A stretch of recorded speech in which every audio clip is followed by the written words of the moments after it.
Okay, hi Jim. How you doing?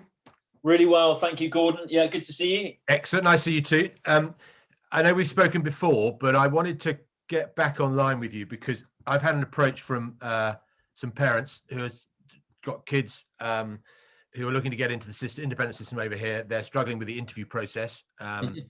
Of course, they can't do face to face anymore. Everything's online. Yeah, They're finding it a bit of a nightmare. And I had a long chat with them, but it struck me that actually there are experts in this market, one of which I'm not. And so I thought I'd reach out to the man I know who knows everything about this and just pick your brains on online interview techniques. Is it as hard as people think it is? What should parents do? All that sort of stuff. What's your advice? yeah. I think when you've got an application process or an admissions process for a school, obviously the interview plays a huge part, and I think more so now with the restrictions that are in place and the inability families have and the candidates have to actually meet the people at the schools and actually have that interaction with them in a face-to-face interview.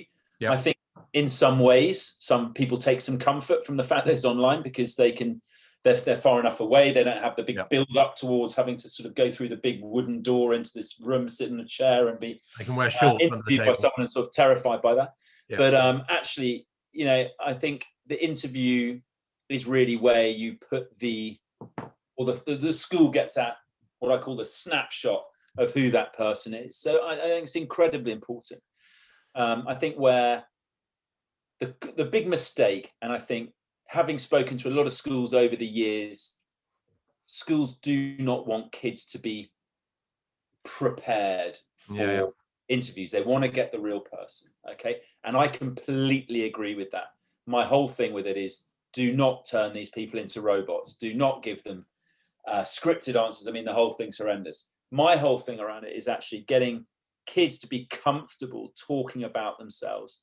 We all know we've had teenage children. How was your day today? Good. That's about all you get out of them. Okay. Yeah. That's what we've got to try and avoid. Right. It's really getting kids to understand how to elaborate on their answers Yeah. and to give the interviewer the real person, and Yeah. actually a conversation should ensue. And actually, I think it's an opportunity for young people to really talk in a way that they probably haven't spoken about to anyone. Yeah. So I think it's incredibly important, but making sure that this is just a chance to enhance who that person really is, rather than trying to reinvent them. So don't over coach. I know schools can Uh, spot it right a mile off.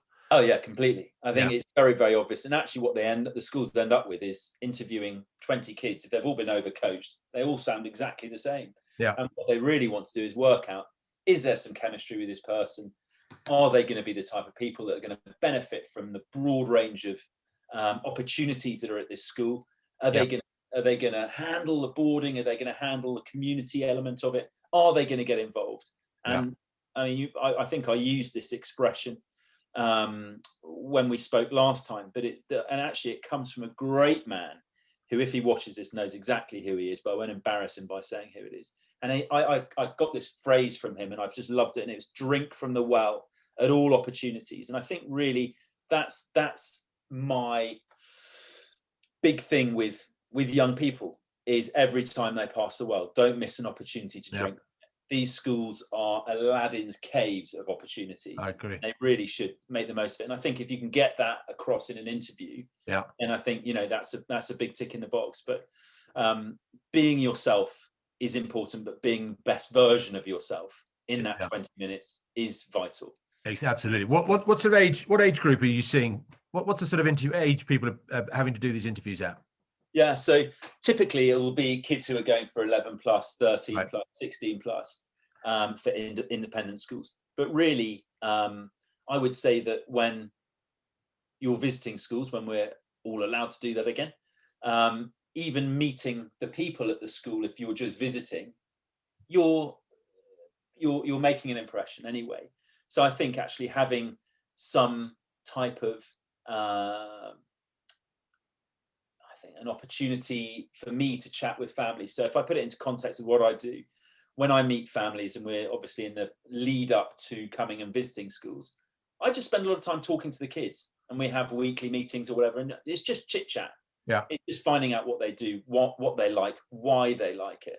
And actually kids love talking about themselves and what they do. And I think it's really trying to sort of get the modest kids to believe enough to talk about the things that they like. And, you know, because I think half of them are sort of terrified of being boastful and show offs and all the rest of it. And then it's trying to rein in the kid that comes in sort of with jazz hands and all the rest of it. So it's sort of it's just slightly adapting the way in which kids approach it. So looking for a true reflection of who they are, but just a confidence thing, really. It's confidence building.